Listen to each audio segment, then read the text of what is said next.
माँ दुर्गा समस्त ऋषियों से कहती है, हे भक्तगणों, जो भी मेरी इस कथा का श्रवण ध्यान पूर्वक करेगा, उसके समस्त दुखों का नाश मैं स्वयं करूंगी। जो भी इस कथा का प्रचार करेगा, उसके कोटि कोटि पापों का नाश होगा और उसे सुख समृद्धि की प्राप्ति। जननी आदिशक्ति माँ दुर्गा के लिए समर्पित है। इस दौरान माँ दुर्गा के 9 रूपों की पूजा की जाती है। साथ ही माँ दुर्गा के निमित्त व्रत भी रखा जाता है। यदि कोई महापापी भी यह नवरात्रि का व्रत करता है तो वह निश्चित ही समस्त पापों से मुक्ति पा लेता है, इसमें संशय नहीं है। दोस्तों, देवी भागवत पुराण में नवरात्रि से जुड़ी महान व्रत कथा का वर्णन मिलता है। जो भी इस कथा को केवल एक बार ध्यान पूर्वक सुनता है, उसके कोटि कोटि पाप नष्ट होते हैं। माता रानी की कृपा से उसे धन, धान्य, पुत्र, सुख, समृद्धि की प्राप्ति होती है।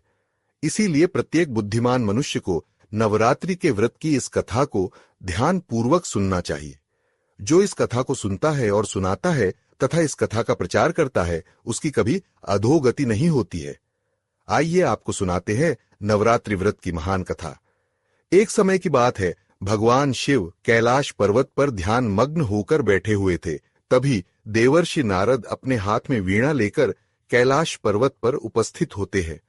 देवर्षि को देखकर महादेव अत्यंत प्रसन्न होते हैं और उनसे कहते हैं, पधारिए देवर्षि, आज किस प्रयोजन से कैलाश पर आपका आगमन हुआ है? देवर्षि कहते हैं, हे देवादि देव महादेव, आपको कोटि कोटि प्रणाम। हे प्रभु, आप मेरे आने का कारण अवश्य जानते हैं, फिर भी यदि आप पूछ रहे हैं तो बताने की चेष्टा करता हूं। हे प्रभु, मैं आपके पास नवरात्रि के व्रत का महात्म्य सुनने के उद्देश्य से आया हूं। यह व्रत क्यों रखा जाता है? इस व्रत को करने से कौन सा फल प्राप्त होता है? इस व्रत की विधि क्या है तथा इस व्रत के नियम क्या है? कृपया आप मुझे इस सब बातों का ज्ञान प्रदान कीजिए। महादेव कहते हैं, हे देवर्षि, आज आपने उत्तम प्रश्न किया है। आपके माध्यम से समस्त संसार को इस व्रत का महात्म्य पता चलेगा, इसीलिए आप ध्यान से सुनिए। आज मैं आपको इस व्रत का महात्म्य सुनाता हूं तथा इस व्रत को करने के विधि और नियम भी बताता हूं। किंतु उससे पहले मैं आपको नवरात्रि के व्रत की एक महान कथा सुनाता हूं। जो भी मनुष्य इस कथा का श्रवण करता है, उसके समस्त पापों का नाश होता है, उसकी दरिद्रता का भी नाश होता है। इसीलिए आप इस कथा को ध्यान से पूरा सुनिए और इसका प्रचार कीजिए। देवर्षि कहते हैं, हे प्रभु, कृपया आप मुझसे वह कथा कहिए, मैं इसे ध्यान से पूरा सुनूंगा और इसका प्रचार करूंगा। तब भगवान शिव देवर्षि नारद को कथा सुनाने लगते हैं। हे देवर्षि, पूर्वकाल की बात है, कोसल देश में एक अत्यंत दीन, दरिद्री, धनहीन एवं विशाल कुटुंब वाला सुशील नाम का एक वैश्य रहता था। उस वैश्य की अनेक संतानें थीं, जो कोई काम नहीं करती थीं और धन के अभाव से हमेशा दुखी रहा करती थी। उनके पास करने के लिए भी कोई उद्योग नहीं था। रात्रि में जो कुछ भी खाने को मिल जाता, वह वैश्य उसे अपनी संतानों को खिला देता था और जो कुछ भी बच जाता उसी से अपना पेट भर लेता था। पूरा परिवार दिन भर भूखा रहता था और केवल रात्रि को ही कुछ थोड़ा सा अन्न खा लिया करता था। इस प्रकार से वह वैश्य स्वयं भूखा रहकर दूसरों का काम करके अपने परिवार का पालन पोषण कर रहा था। वह वैश्य स्वभाव से अत्यंत निर्मल और सज्जन था। वह धर्मपरायण, शांत, सदाचारी, सत्यवादी, क्रोध न करने वाला, धैर्यवान और अभिमान रहित था। वह प्रतिदिन देवताओं और पितरों का पूजन करता था, अपने द्वार पर आए हुए अतिथियों की पूजा किया करता था और सभी को भोजन कराने के बाद जो कुछ भी बच जाता उसी से अपना गुजारा चला लिया करता था। कुछ समय बीतने के बाद एक विद्वान ब्राह्मण उस सुशील नाम के वैश्य के घर पर आया। सुशील ने ब्राह्मण को दान देकर उनका स्वागत सत्कार्य किया तथा उन्हें हाथ जोड़कर प्रणाम करके अत्यंत व्याकुल होकर उस ब्राह्मण से इस प्रकार से कहने लगा, हे ब्राह्मण देवता, यदि आप हमारे अतिथि धर्म से प्रसन्न हैं तो क्या हम आपसे कुछ पूछ सकते हैं? वह ब्राह्मण कहने लगा, हे महात्मा, आपकी चर्चा तो चारों तरफ है कि आप एक महान दानी है। आप अतिथियों का स्वागत प्रेम से करते हैं, इसी कारण से मैं आपके पास आया हूं। कृपया आप संकोच न करते हुए आपकी जो भी शंका हो पूछ लीजिए। तब वह वैश्य कहता है, हे ब्राह्मण देवता, कृपया करके आप मुझे बताइए कि मेरी दरिद्रता का नाश निश्चित रूप से कैसे हो सकता है। इस दरिद्रता के कारण मैं अपने परिवार का पालन पोषण नहीं कर पा रहा हूं। हे ब्राह्मण देवता, मुझे धन की अभिलाषा नहीं है, किंतु मैं आपसे कोई ऐसा उपाय पूछ रहा हूं जिससे मैं अपने कुटुंब का पालन पोषण करने के लिए समर्थ हो जाऊं। मेरे पुत्र पुत्रियां भूख से पीड़ित होकर भोजन के लिए बहुत रोते हैं और मेरे घर में इतना भी अन्न नहीं रहता कि मैं उन्हें मुट्ठी भर अन्न दे सकूं। उनका दुख मुझसे देखा नहीं जाता। आज मैंने अपने रोते हुए बालकों को घर से निकाल दिया है और वे कहीं चले गए हैं। इसीलिए मेरा हृदय शोकाग्नि में जल रहा है। धन के अभाव में मैं क्या करूं? मेरी पुत्री भी विवाह के योग्य हो गई है, किंतु उसका विवाह करने के लिए मेरे पास कुछ भी नहीं है। कन्यादान का समय भी बीता जा रहा है। हे विप्रेंद्र, इसी कारण से मैं चिंतित हूं। हे दयानिधान, आप तो विद्वान हैं, आप अवश्य ही मुझे कोई ऐसा तप, मंत्र, व्रत तथा उपाय बताइए जिससे मैं अपने परिवार का पालन पोषण करने में समर्थ हो जाऊं। हे महाभाग, आपकी कृपा से मेरा परिवार सुखी हो सकता है। कृपया आप अपने ज्ञान के बल से विचार करके मुझे कोई उपाय बताइए। इस प्रकार से उस वैश्य के द्वारा याचना करने पर उस ब्राह्मण ने बड़ी ही प्रसन्नतापूर्वक उस वैश्य से कहा, हे वैश्यवर्य, मैं तुम्हारे दुख का कारण समझ चुका हूं। तुम चिंता मत करो, मैं तुम्हें अवश्य ही उपाय बताता हूं। तुम अब नवरात्रि के व्रत का अनुष्ठान करो। इसमें तुम भगवती की पूजा, हवन करो, देवी के मंत्रों का उच्चारण करो। इससे तुम्हारे सभी कार्य सिद्ध हो जाएंगे, तुम्हारी दरिद्रता नष्ट हो जाएगी। हे वैश्य, नवरात्र नामक इस पवित्र तथा सुखदायक व्रत से बढ़कर इस पृथ्वीलोक पर अन्य कोई व्रत नहीं है। यह व्रत सदा ज्ञान और मोक्ष देने वाला है, सुख तथा संतान की वृद्धि करने वाला है एवं शत्रुओं का पूर्ण रूप से विनाश करने वाला है। वनवास गमन के दौरान देवी सीता के वियोग में अत्यंत दुखी होकर श्री राम ने किष्किंधा पर्वत पर इस व्रत को किया था। इसी व्रत के प्रभाव से उन्होंने महासागर पर सेतु की रचना करके रावण और उसके पुत्रों का संहार किया था और सीता को प्राप्त किया था। महादेव कहते हैं, हे देवर्षि, इस प्रकार से ब्राह्मण ने नवरात्र के व्रत का महत्व उस वैश्य को सुना दिया, जिसे सुनकर वह वैश्य बहुत प्रसन्न हुआ और उसने उस ब्राह्मण को अपना गुरु मान लिया और उनसे देवी के मंत्र की दीक्षा ली। तत्पश्चात उस वैश्य ने अत्यंत भक्तिपूर्वक नवरात्रि में उस मंत्र का जाप किया और अनेक विधि तथा उपायों से भगवती का पूजन किया। इस प्रकार से उस वैश्य ने 9 वर्षों तक नवरात्रि के व्रत का अनुष्ठान किया। फिर 9वें वर्ष के अंत में अष्टमी तिथि को अर्धरात्रि आने पर साक्षात महेश्वरी ने उस वैश्य को दर्शन दिए और कहा, हे पुत्र, मैं तुम्हारी भक्ति और पूजा से अत्यंत प्रसन्न हूँ। तुम्हें जिस भी वर की कामना है निसंकोच होकर मांग लो। तुम्हें जो चाहिए वह मैं तुम्हें प्रदान करूंगी। साक्षात मां दुर्गा को अपने सामने खड़ा हुआ देखकर उस वैश्य का अंग अंग कांपने लगा। उसकी आंखों से आंसू झलकने लगे। मां दुर्गा के उस अद्भुत दिव्य स्वरूप को देखकर वह वैश्य हर्ष से उत्साहित होने लगा। फिर उस वैश्य ने माता को प्रणाम करके कहने लगा, हे मां, मैं आपके दर्शन करके ही धन्य हो गया। माता, आपके दर्शन अत्यंत दुर्लभ है। आप तो सचमुच त्रिलोक सुंदरी, सर्वशक्तिमान, समस्त संसार की जननी है। मुझ जैसे साधारण भक्त को आपने दर्शन देकर बड़ा उपकार किया है। हे मां, अब मेरे मन में कोई कामना नहीं है। आपके दर्शन से ही मेरे सारे दुख मिट गए हैं। मां, केवल मुझ पर इतनी कृपा कीजिए कि मेरे पुत्र पुत्रियों को पर्याप्त भोजन प्राप्त हो, जिससे उन्हें नित्य भूखा न सोना पड़े। सुशील की विनम्रता और उसकी निराश्रित स्थिति देखकर मां दुर्गा ने मधुर मुस्कान के साथ कहा, हे पुत्र, मैं तुम्हारी सच्ची भक्ति और तुम्हारे तप से प्रसन्न हूँ। तुम्हारी दरिद्रता का अब अंत होगा। तुम्हारा घर धन धान्य से भर जाएगा और तुम्हारे परिवार की सारी समस्याएं समाप्त हो जाएंगी। तुम्हारे बच्चों को भी अच्छा भविष्य मिलेगा और तुम्हारी पुत्री का विवाह भी जल्द ही होगा। तुम्हारी पीढ़ियां सुख और समृद्धि से पूर्ण होंगी। इतना कहकर देवी दुर्गा अंतर्धान हो गईं। उसी क्षण सुशील वैश्य का घर प्रकाश से भर गया और उसकी दरिद्रता समाप्त हो गई। देखते ही देखते उसके छोटे से घर की जगह एक विशाल महल खड़ा हो गया। उस महल में स्वर्ण, मणियों और बहुमूल्य रत्नों का भंडार भर गया। उसकी सारी संतानें खुश और तृप्त हो गईं। सुशील के पास अब न केवल अपने परिवार के लिए अन्न था, बल्कि वह दूसरों की भी मदद कर सकता था। समय बीता और सुशील वैश्य की पुत्री का विवाह धूमधाम से संपन्न हुआ। सुशील वैश्य ने अपनी भक्ति और श्रद्धा को कभी नहीं छोड़ा और मां दुर्गा के प्रति आभार व्यक्त करता रहा। उसका जीवन अब आनंद और समृद्धि से भरपूर हो गया था।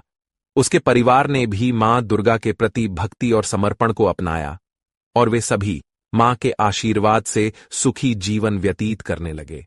भगवान शिव कहते हैं, हे देवर्षि, इस प्रकार से मैंने आपको नवरात्रि के व्रत की महान कथा सुनाई है। इस कथा को सुनने मात्र से ही नवरात्रि का व्रत सफल हो जाता है। पूरे नवरात्र भर उपवास करने में असमर्थ लोगों के लिए 3 दिन का उपवास भी यथोक्त फल प्रदान करने वाला बताया गया है। भक्तिभाव से केवल सप्तमी, अष्टमी और नवमी, इन 3 रात्रियों में देवी की पूजा करने से सभी फल सुलभ हो जाते हैं। पूजन, हवन, कुमारी पूजन तथा ब्राह्मण भोजन, इनको संपन्न करने से वह नवरात्र व्रत पूरा हो जाता है। इस पृथ्वीलोक में जितने भी प्रकार के व्रत एवं दान हैं, वे इस नवरात्र व्रत के तुल्य नहीं हैं, क्योंकि यह व्रत सदा धन धान्य प्रदान करने वाला, सुख तथा संतान की वृद्धि करने वाला, आयु तथा आरोग्य प्रदान करने वाला और स्वर्ग तथा मोक्ष देने वाला है। विद्या, धन अथवा पुत्र, इनमें से मनुष्य किसी की भी कामना करता हो, उसे इस सौभाग्यदायक तथा कल्याणकारी व्रत का विधिपूर्वक अनुष्ठान करना चाहिए। इस व्रत का अनुष्ठान करने से विद्या चाहने वाला मनुष्य समस्त विद्या प्राप्त कर लेता है और अपने राज्य से वंचित राजा फिर से अपना राज्य प्राप्त कर लेता है। पूर्व जन्म में जिन लोगों द्वारा यह उत्तम व्रत नहीं किया गया है, वे इस जन्म में रोगग्रस्त, दरिद्र तथा संतान रहित होते हैं। जो स्त्री बंध्या, विधवा अथवा धनहीन है, उसके विषय में यह अनुमान कर लेना चाहिए कि उसने अवश्य ही पूर्व जन्म में यह व्रत नहीं किया था। जिस मनुष्य ने दुख तथा संताप का नाश करने वाली, सिद्धियां देने वाली, जगत में सर्वश्रेष्ठ, शाश्वत तथा कल्याण स्वरूपिणी भगवती की उपासना नहीं की, वह इस पृथ्वी तल पर सदा ही अनेक प्रकार के कष्टों से ग्रस्त, दरिद्र तथा शत्रुओं से पीड़ित रहता है। हे देवर्षि, अब मैं आपको इस व्रत से जुड़े नियम बताता हूं, इसे ध्यान से सुनिए। नवरात्रि के व्रत का आरंभ तब होता है जब मनुष्य दृढ़ निश्चय और शुद्ध हृदय से व्रत करने का संकल्प लेता है। यह संकल्प ही उस यात्रा का आरंभ है जो व्यक्ति को देवी दुर्गा की कृपा तक पहुंचाता है। जब कोई व्रती देवी दुर्गा की उपासना के लिए व्रत का संकल्प करता है, तो उसे अपना मन और शरीर शुद्ध रखना चाहिए। शुद्धता केवल बाहरी नहीं, बल्कि मन की आंतरिक पवित्रता भी आवश्यक है। यही कारण है कि व्रत का आरंभ संकल्प से होता है, जिसमें व्यक्ति अपने आप को देवी दुर्गा के चरणों में समर्पित कर देता है। व्रत के दौरान भोजन का विशेष ध्यान रखा जाता है। केवल वही अन्न ग्रहण करना चाहिए जो पवित्र हो और बिना तामसिक पदार्थों के बना हो। यदि कोई पूरे 9 दिनों तक उपवास कर सकता है, तो यह श्रेष्ठ माना जाता है। लेकिन यदि शारीरिक कारणों से ऐसा संभव न हो, तो फलाहार या एक समय का भोजन ग्रहण किया जा सकता है। भोजन में सात्विकता होनी चाहिए, अर्थात प्याज, लहसुन और मांसाहार से दूर रहना चाहिए। संयम से जीवन जीना ही सच्ची उपासना है। जब तुम देवी दुर्गा की आराधना करो, तो उन्हें केवल फूल, धूप और दीपक से नहीं, बल्कि अपने हृदय की भक्ति से अर्पित करो। देवी को लाल पुष्प विशेष प्रिय होते हैं, इसलिए उनकी पूजा में लाल फूल चढ़ाना उत्तम है। लेकिन इससे भी अधिक महत्वपूर्ण है अपने मन का पूर्ण समर्पण। पूजा के समय अपने मन को देवी दुर्गा के 9 स्वरूपों में से हर एक रूप के प्रति समर्पित करो। हर दिन एक रूप की पूजा करो और उनकी शक्ति का ध्यान करो। पूजा के साथ साथ उनकी महिमा का गान करना, उनकी कहानियों को सुनना और सुनाना भी अत्यंत शुभ माना जाता है। व्रत के इन दिनों में क्रोध, लोभ, मोह और द्वेष से दूर रहना चाहिए। यह समय है आत्मनियंत्रण और साधना का। अपने मन में सत्य, अहिंसा और संयम के नियमों का पालन करो। इस दौरान अपने शब्दों और कर्मों से किसी का दिल न दुखाओ। यह व्रत केवल शरीर को कष्ट देने का नहीं, बल्कि आत्मा को शुद्ध करने का समय है। जितना अधिक तुम अपने मन और हृदय को पवित्र रखोगे, उतनी ही देवी दुर्गा की कृपा तुम पर बरसेगी। हे नारद, ध्यान भी इस व्रत का एक अभिन्न अंग है। देवी के मंत्रों का जाप करो और उनके स्वरूप का ध्यान करो। जब तुम ओम दुर्गायै नमः मंत्र का जाप करोगे, तो वह शक्ति और साहस को उत्पन्न करेगा। ध्यान में बैठकर देवी के दिव्य रूप का चिंतन करो, उनकी महिमा को स्मरण करो, जिससे तुम्हारे भीतर की नकारात्मकता दूर हो जाएगी और शांति का अनुभव होगा। जब नवरात्रि के अंतिम दिन आते हैं, तो देवी की कृपा को पाने के लिए कन्याओं का पूजन करना अत्यंत महत्वपूर्ण है। कन्याएं देवी का ही रूप मानी जाती हैं, इसलिए 9 कन्याओं को आमंत्रित करके उनकी सेवा करो, उन्हें भोजन कराओ, उनके पैर धोकर आशीर्वाद लो। यह पूजन तुम्हारी साधना को पूर्णता की ओर ले जाएगा। और हां, इस व्रत के दौरान तामसिक आहार से दूर रहना आवश्यक है। मांस, मदिरा और तामसिक वस्त्रों से दूरी बनाकर रखनी चाहिए। व्रती को एकदम सात्विक जीवन जीना चाहिए, जिससे उसकी साधना में कोई विघ्न न हो। यह 9 दिन केवल तपस्या के दिन नहीं हैं, ये आत्मिक जागरण के दिन हैं। भगवान शिव ने नारद को नवरात्रि के व्रत का महत्व समझाते हुए कहा, यह व्रत केवल सांसारिक इच्छाओं की पूर्ति के लिए नहीं, बल्कि आत्मा की उन्नति के लिए है। जो श्रद्धा और भक्ति से इस व्रत का पालन करता है, वह देवी दुर्गा की कृपा से सारे कष्टों से मुक्त हो जाता है और उसकी सभी इच्छाएं पूर्ण होती हैं। इसलिए हे नारद, जो भी इस व्रत का संकल्प ले, उसे तन, मन और आत्मा की पूर्ण पवित्रता के साथ इस साधना को करना चाहिए। इस प्रकार से भगवान शिव ने नारद जी को नवरात्रि का महात्म्य और कथा सुनाई है। दोस्तों, अब जानते हैं नवरात्रि में मिलने वाले संकेतों के बारे में। अगर आपको भी ऐसे संकेत मिलते हैं, तो मां दुर्गा आप पर प्रसन्न है। दोस्तों, नवरात्रि में मां की पूजा करते समय अगर आपको ऐसा प्रतीत हो रहा है कि मां की मूर्ति आपको देखकर मुस्कुरा रही है अथवा मां दुर्गा के होंठ हिल रहे हैं, आपको अचानक ही ऐसा महसूस हो कि मां दुर्गा आपकी तरफ ही देख रही है, तो यह बड़ा ही शुभ संकेत है।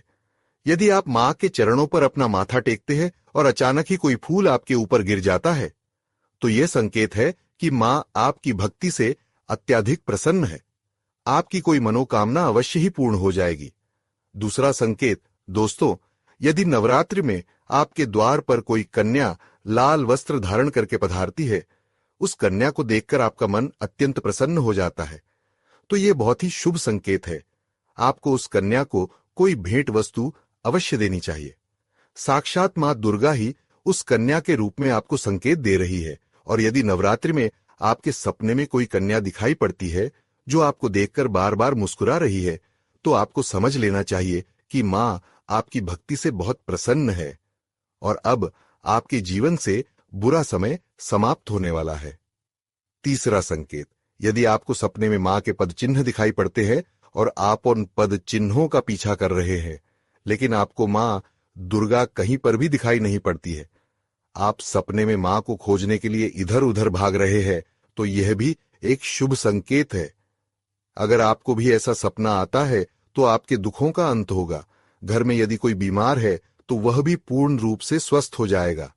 चौथा संकेत, दोस्तों, यदि आप मां दुर्गा की आरती अथवा आराधना कर रहे हैं और आप मां की भक्ति में पूर्ण रूप से डूब गए हैं और अचानक ही आपकी आंखों से आंसू आने लग जाए, आपके मन में एक विचित्र भाव प्रकट हो जाए जिसे आप समझ नहीं पा रहे हो, तो यह मां का ही संकेत है। आपके हृदय में माता ने प्रवेश कर लिया है और अब आपकी कोई इच्छा अवश्य ही पूर्ण होगी।